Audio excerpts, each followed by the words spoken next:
Hey guys, how are you? Hope you're all doing very well. This afternoon I'm going to be doing another movie review. This movie is a horror film from Australia, English language, released in the year 2017, directed by Sam Curtin, and this film is called Blood Hunt. So Blood Hunt is about a couple. They're celebrating their anniversary by going on the outskirts of town. So they're going to go to a rural area to try and relax and enjoy themselves. But that's going to be difficult because there's a little bit of tension between this couple because the female got an invitation to study a few states away in Australia. So this is a long distance and she wants her boyfriend to come with her, but he doesn't want to go. So that tension in there is starting to get a little bit rocky, but then they believe that, okay, going out for a few days and just being by themselves is what they really need. But they're not going to be able to enjoy themselves because they run into some locals who turn out to be complete psychopaths who kidnap them, they rape them, torture them, and torment them, and basically threaten their lives. So the couple realise that if they are to get out of this predicament alive, they're going to have to trust in each other's love and team together in order to try and make an escape. So whether or not they can is something you're going to have to find out for yourself, because that's as far as I'm going with my synopsis. Now my thoughts on Blood Hunt. You can take this movie on two different perspectives. On one perspective, you can treat it as an extreme horror film. The horror film like Guinea Pig Flower of Flesh and Blood, grotesque, where it's nothing but torture, and it's just an exercise in hatred against humanity. And I know that there is a strong market for that. So if you're into those types of films, I think you might like Blood Hunt. But if you treat this movie on a traditional sense, as far as characters, plot, and motivation and everything going in an actual structure of a film, this movie does fall flat. This is not a very good film at all, but I believe that for a very low budget, it was intelligently made because it does create notoriety. This is a movie that does have shocking scenes of violence, rape, and everything that you get from a very extreme sort of arena. But so it was kind of compensating for the lack of, the budget, the lack of the acting, the script. It didn't have to be great because that wasn't its draw card. And I believe that the draw card does hurt the film considerably. But as I said, if you are into that scene, then you might like it a lot more than I did. So overall, I did see some positives to this film. I thought that the characters were somewhat likable. The main characters, I thought, okay, they've got a genuine relationship. The chemistry was very good, and it was a relationship about being tested, the bond being tested because she was going to go out, and sometimes you have to make sacrifices in these relationships. And when this guy is not wanting to leave, you feel as though, okay, does he really love this girl? Because she basically got an opportunity to study what she's always wanted, but he's not willing to make that sacrifice. So you get a sense that, okay, maybe it's not as rosy as you would first think. So there's a little bit of intrigue in that relationship, which actually makes a positive out of it. And so when the bad things are happening to this couple, I was feeling sorry for them. I didn't exactly want them to get out.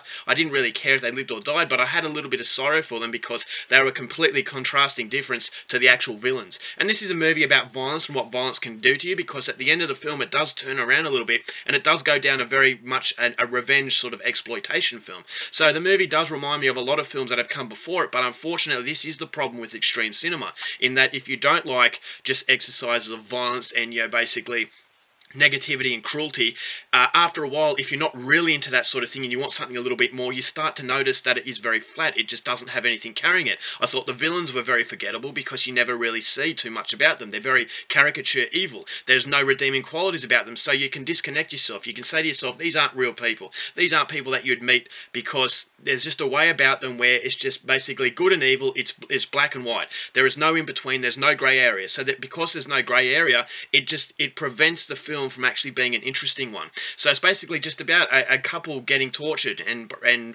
all this really extreme and provocative material being thrown out there. But as I said, it is a low budget film, and sometimes low budget movies struggle to get recognition because of their low budget. But if you splash something really shocking, you are going to get word out there that this is a shocking film. So you do get a viewer base. And so on one hand I can see it as a really bad film, but on the other hand I can see it as a really smart sort of low budget movie. So I was in two sort of minds about this, in that in general, to the general audiences, I'm not recommending it, but as I said, if you are a fan of just extreme violence, then you might get something out of Blood Hunt. I thought the overall the camera work is very shaky, and I know a lot of people hate shaky cam, but I thought it added to the ferocity of the film. It was a very grubby film. It was a very disgusting and nauseating film, and when the camera is all moving around, when the violence is happening, it gives it more ferocity, it gives it more intensity, and you feel as though it's hitting you a lot harder.